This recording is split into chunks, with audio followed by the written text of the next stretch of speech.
تو دیکھیے حدیث شریف کے اندر ہے نا کہ جنت کی کنجی نماز ہے، اور پھر نماز کی کنجی جو چیز بتلائی گئی وہ وضو ہے۔ ہاں، جنت میں اگر جانا چاہتے ہیں تو نماز کی پابندی کریں گے، اگر نماز کامل اور اکمل بنانا چاہتے ہیں تو پھر ہمیں وضو صحیح کرنا پڑے گا، کیونکہ بسا اوقات ایسے ہوتا ہے ہم پتہ نہیں ہوتا نا مسائل وغیرہ، ہم معلوم نہیں کرتے، شوق نہیں ہے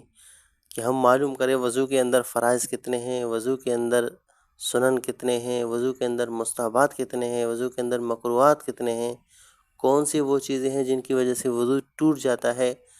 بہت ساری چیزیں وضو کے اندر مسائل ہے جو ہم معلوم نہیں کرتے، پھر اس کا ہمیں نقصان یہ ہوتا ہے کہ ہم سمجھ رہے ہوتے ہیں کہ ہم وضو کی حالت میں، حالانکہ ہمارا وضو ہوتا ہی نہیں۔ وضو کرتے وقت بھی بہت ساری ایسی چیزیں ہوتی ہیں، فار ایگزامپل یہ عورتیں جو ہماری ہیں نیل پالش استعمال کرتی ہیں، یا کوئی رنگ روغن کا کام کرنے والا کوئی مرد ہے یا کوئی عورت بھی کہیں پہ وہ کر رہی ہے، تو رنگ لگنے کی وجہ سے نیل پالش اس طرح کہ پانی سرات نہیں کرتا ان سے آگے نیچے کھال تک نا، تو ایسی چیزوں سے وضو نہیں ہوتا۔ یا اسی طرح ہمارے جو مائیں بہنیں ہیں آٹا گوندتی ہیں، یا جو ہمارے بھائی بیچارہ تندور وغیرہ کے کام کرنے والے باہر ہوٹلوں پہ جو کام کر رہے ہیں وہ بھی آٹا گوندھ رہے ہوتے ہیں، تو ناخنوں کے اندر اگر پانی چلا گیا، آٹا چلا گیا، ناخن کے اندر اگر آٹا چلا گیا تو اس انداز سے کہ پانی سرات نہیں کر کے گیا کھال تک، یعنی وضو میں ناخن کے نیچے اندر تک پانی پہنچانا ویسے لازم ہے نا، ہاں لازم ہے، ورنہ وضو سے نہیں ہوگا۔ تو روٹی کا آٹا پانی پہنچنے سے چونکہ مانع ہوتا ہے، اسی طرح اگر کوئی بہت معمولی ہو اور وضو کرتے وقت پانی سے تر ہو کر پانی اندر تک پہنچ جائے تو ٹھیک ہے، وضو ہو جائے گا۔ اگر پانی سرات کر کے نہیں جاتا اندر تو پھر وضو نہیں ہوگا۔ کیوں؟ کیونکہ وضو میں ناخن کے نیچے اندر تک پانی پہنچانا یہ بھی لازم ہے۔ اسی طرح اگر مٹی سخت یا زیادہ ہو اور وہ پانی پہنچنے سے مانع ہو تو ایسی صورت میں بھی وضو سے قبل اس کو صاف کر لینا یہ ضروری ہے۔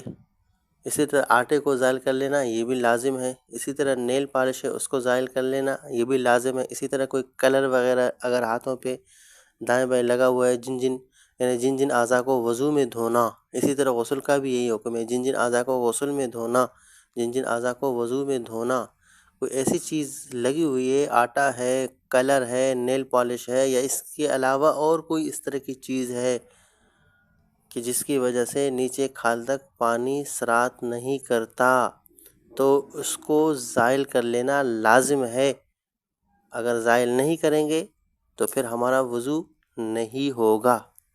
اگر وضو نہیں ہوگا تو پھر ہماری عبادت اللہ کے ہاں قبول نہیں ہوگی، وہ عبادت جن کے لیے وضو کرنا ضروری ہے، فار ایگزامپل نماز ہے، اور اسی طرح اور بھی اسی طرح کی اور عبادتیں ہیں۔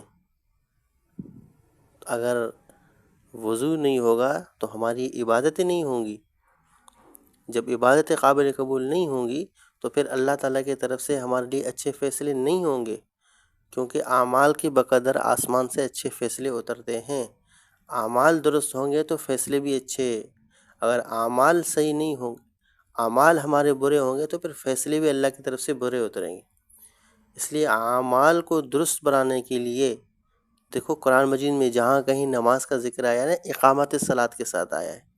اقیم الصلاۃ، اقیم الصلاۃ، نماز قائم کرو، یہ نہیں کہا کہیں بھی اللہ تعالیٰ نے کہ نماز پڑھو، بلکہ کہا نماز قائم کرو۔ نماز قائم کرنا، نماز قائم کرنا اس کو کہتے ہیں کہ نماز کے تمام مسائل سے واقف ہو کر نماز کو ہم پڑھیں، تمام مسائل کو مد نظر رکھتے ہوئے نماز کو پڑھیں، تمام نماز کے مسائل کو سامنے رکھتے ہوئے نماز پڑھیں کہ ہمیں پتہ ہو